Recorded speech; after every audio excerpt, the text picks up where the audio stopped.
এবছর চা শ্রমিকদের উৎসব বোনাস 20% দেওয়া। তালবাহানা না করে বোনাসের মিটিং আগামী 10ই আগস্টের মধ্যে ডাকা এবং উৎসবের ন্যূনতম 4 সপ্তাহ আগে বোনাস দেওয়ার দাবিতে বৃহস্পতিবার জলপাইগুড়ি শহর সংলগ্ন করলা ভ্যালি চা বাগানে গেট মিটিং অনুষ্ঠিত হলো। উত্তরবঙ্গের চা শ্রমিকদের ইউনিয়নগুলির যৌথ মঞ্চ জয়েন্ট ফোরামের ডাকে এই সভা হয়।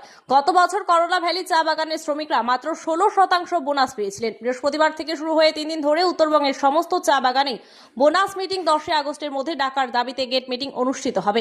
প্রতি বছরই দেখা যায় উৎসবের প্রাককালে যা শ্রমিকদের বোনাস নিয়ে মালিক পক্ষ তাল বাহানা শুরু করে। প্রতি বছরই আগে মিটিং না করে একেবারে উৎসবের প্রাককালে মিটিং করার মধ্য দিয়ে তড়িঘড়ি বোনাস ফয়সলা করতে চায় মালিক পক্ষ। কিন্তু এবছর 10ই আগস্টের মধ্যে বোনাস মিটিং ডাকার দাবি নিয়ে এদিন থেকেই উত্তরবঙ্গের বিভিন্ন চা বাগানে গেট মিটিং শুরু হয়ে গেল। চা শ্রমিকদের যৌথ মঞ্চ জয়েন্ট ফোরামের দাবি 20% হারেই বোনাস দিতে হবে।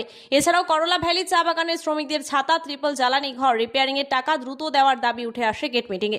উত্তরবঙ্গের চা শ্রমিকদের দীর্ঘদিনের দাবি ন্যূনতম মজুরি এবং দখলীকৃত জমির পাট্টা দ্রুত দেওয়ার দাবি জানানো হয়। এই মিটিং থেকে বক্তব্য রাখেন গোবিন্দ ওরাও, ধ্রুবজ্যোতি গাঙ্গুলি, সুভাষিস সরকার, সুকুমার কচুর প্রমুখ। আজকে আমরা জয়েন্ট ফোরামের পক্ষ থেকে আজকে করলাভ্যালি চা বাগানে যে 20% বোনাস নিয়ে গেট মিটিং করলাম। আমরা গত বছর দেখেছিলাম যে বোনাস নিয়ে মালিকদের দুনিয়া রকমের টাল বাহানা ছিল।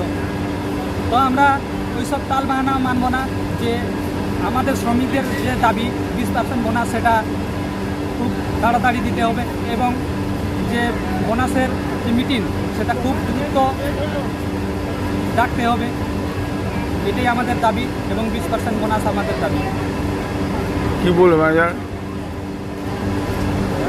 ম্যানেজার কি বললো?